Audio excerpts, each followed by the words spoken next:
Welcome my dear students. इस video में हम देखने वाले हैं पैकिंग एफिशिएंसी क्या होती है। तो पैकिंग एफिशिएंसी कंसेप्ट को बहुत आसानी से हम समझ सकते हैं। मेरे पास यहाँ पे एक बॉटल है, ठीक है, और इस बॉटल में यहाँ पे आप देखोगे लिखा हुआ है 750 ml, यानी कि इस बॉटल का जो कैपेसिटी है, इस बॉटल का जो वॉल्यूम है वो 750 ml है। इसकी कैपेसिटी कितनी है? 750 ml। और इस बॉटल में आप देख रहे हो पानी मैंने फिल किया हुआ है और पानी का जो लेवल है यहाँ तक है। यहाँ पे दिख रहा है पानी का लेवल यहाँ तक है। तो एज्यूम कर लेते हैं कि यहाँ तक जो पानी है वो 150 ml है। मैं जस्ट एज्यूम कर रहा हूँ, मैंने भी एग्जैक्ट इसको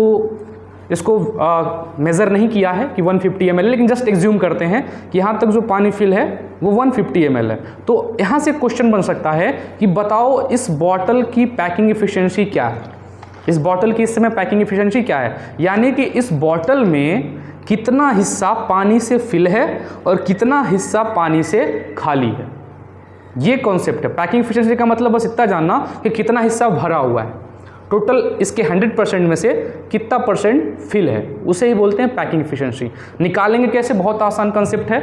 अब जितना इसके अंदर पानी फिल है, ठीक है, और जितना टोटल है उसके हिसाब से इसका परसेंटेज निकालेंगे। तो ये हो जाएगा 150 ml फिल है एंड 750 ml टोटल है।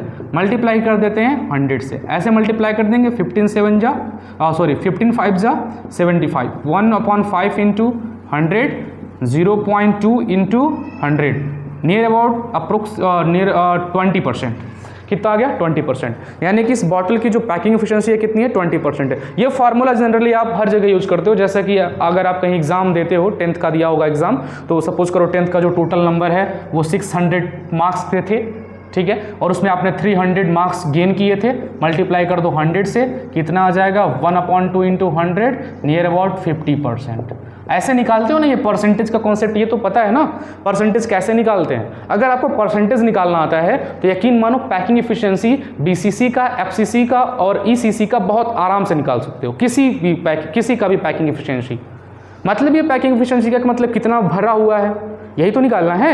चलो मैं बताता हूँ निकाल करके आखिर कैसे एक एक क्यूबिक यूनिट सेल का पैकिंग एफिशिएंसी फाइंड करेंगे। तो हेडिंग बना लीजिएगा, packing efficiency in simple cubic unit cell. Heading रहेगा पैकिंग एफिशिएंसी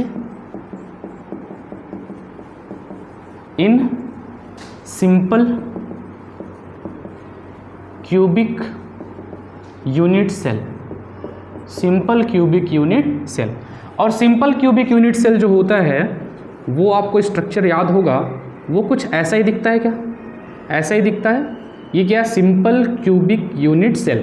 और यहाँ पे इसके जो कॉर्नर्स हैं, इनके कॉर्नर्स पे कौन प्रेजेंट होते हैं? एटम। वैसे यहाँ पे 8 कॉर्नर्स हैं, लेकिन मैं 2 कॉर्नर्स पे दिखा रहा हूँ ताकि हमें अच्छे से समझ में आए। लेकिन आपको इतना माइंड में रखना कि ये जो जितने भी बचे हुए 6 कॉर्नर्स हैं वहाँ पर भी ऐसे ही एटम्स होंगे। तो क्यूबिक सिंपल जो होता है यूनिट सेल, वहाँ पर सिर्फ क्यूब के कॉर्नर पर ही एटम्स प्रेजेंट होते हैं, ये आप जानते हो, ठीक है। तो एक यहाँ पे एक चीज़ देखो, सपोज कर लेते हैं इसका जो रेडियस है वो स्मॉल आ रहा है, रेडियस है स्मॉल आ रहा है। Let us assume radius of atom is R. Let us assume radius of atom is R. इसका जो रेडियस है वो क्या है? आर है। And edge length of cube is A. Edge length क्या होता है? यहाँ से यहाँ तक की डिस्टेंस को एज लेंथ बोलते हैं, इसे ए। और क्यूब का आपको पता है सभी एज आपस में इक्वल होते हैं, सभी साइड या जो एज होते हैं, सभी साइड भी बोल सकते हो, यहाँ से यहाँ तक का जो डिस्टेंस है वो पूरा का पूरा सेम होता है। क्यूब है ना, तो क्यूब के चारों तरफ का जो एज होता है वो सेम होता है। तो एज अगर सेम है तो यहाँ पे देखो, अगर एज एक एज ए है, ये एज है, और इस एज में ऐसे 2 एटम आए हुए हैं, 2 एटम आए हुए हैं, तो इस एज में आप यहाँ से यहाँ तक का डिस्टेंस आर होगा, यहाँ से यहाँ तक का डिस्टेंस भी आर होगा, और यहाँ से यहाँ तक के लेंथ को हम क्या बोल रहे हैं? ए बोल रहे हैं। यही तो एज है, आप एक बार थोड़ा सा देख लो, विजुलाइज करो। ये जो दोनों एक दूसरे से एटम आपस में टच हैं, तो टच है तो इनके सेंटर और इनके सेंटर के बीच का जो लेंथ है वही तो एज लेंथ है। और यहाँ से यहाँ तक का डिस्टेंस अगर r है, यहाँ से यहाँ तक का डिस्टेंस r है, तो a किसके बराबर होगा 2r का। इसलिए जो a बराबर होगा वो 2r के बराबर होगा। a किसके बराबर होगा 2r का। चलिए इस वैल्यूम, इस जो हमारे पास यूनिट सेल, इसका वैल्यूम पता करते हैं। Volume of unit cell, volume of unit cell का फॉर्मूला होता है a क्यूब फार्मूला होता है वैल्यूम ऑफ यूनिट सेल के लिए। और a की जो वैल्यू है वो 2r है, तो ये हो जाएगा 2r का क्यूब, 2 2 ज़ा 4 2 ज़ा 8r क्यूब। यानी कि जो वैल्यूम है इस क्यूब का वो कितना आया 8r क्यूब आया। Volume of cube 8r cube. हमने सिंपल यहाँ पे फार्मूला लगाया है a क्यूब का, और a की वैल्यू चूंकि 2r है तो 2r रख दिया, कितना आ गया 8r क्यूब आ गया। अब हम यहाँ पे पता करेंगे volume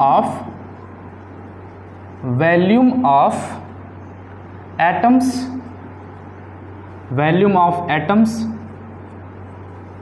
present in unit cell, यानी कि ये जो एटम है इनका वैल्यूम क्या है। अब आपको पता है कि जो SCC होता है, सिंपल क्यूबिक सेल होता है, सिंपल क्यूबिक सेल में नंबर ऑफ एटम जो होते हैं, नंबर ऑफ एटम वो होते हैं 1। कितने होते हैं 1। ये हमने निकालना सीखा था पिछली वीडियो में। कॉर्नर्स 8 होते हैं और एक कॉर्नर पर 1/8 शेयर करता है, तो 1/8 इंटू 8 कितना आता है 1।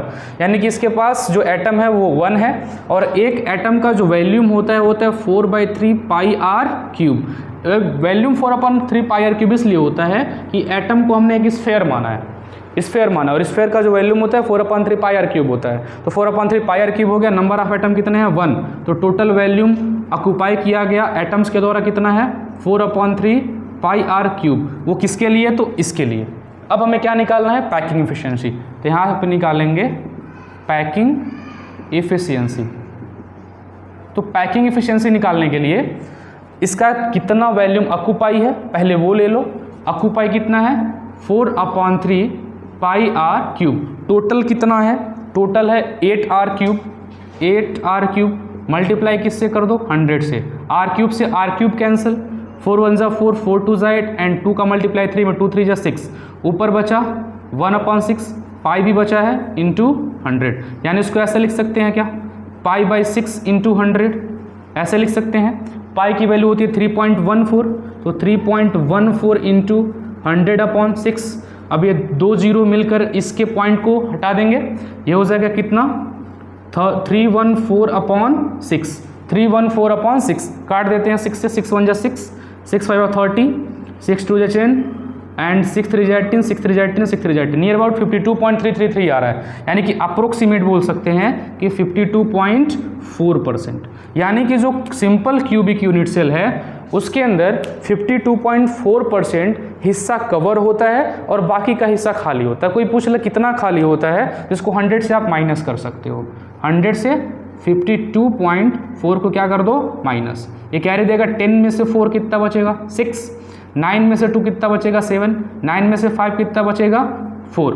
नियर अबाउट 47.6% जो हिस्सा है वो खाली होता है और 52.4 हिस्सा है वो फिल होता है। ये आपको याद रखना है कि इतना हिस्सा फिल होता है और इतना क्या होता है वैकेंट होता है।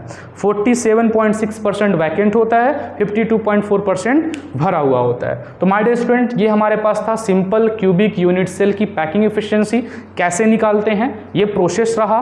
माय डियर स्टूडेंट्स, उम्मीद है आपको ये प्रोसेस और एक कॉन्सेप्ट समझ में आया होगा। ऐसे 2 वीडियो और अपलोड होंगे जिसके अंदर हम BCC और FCC का पैकिंग एफिशिएंसी निकालेंगे। बच्चों मिलते हैं नेक्स्ट वीडियो में। जय हिंद।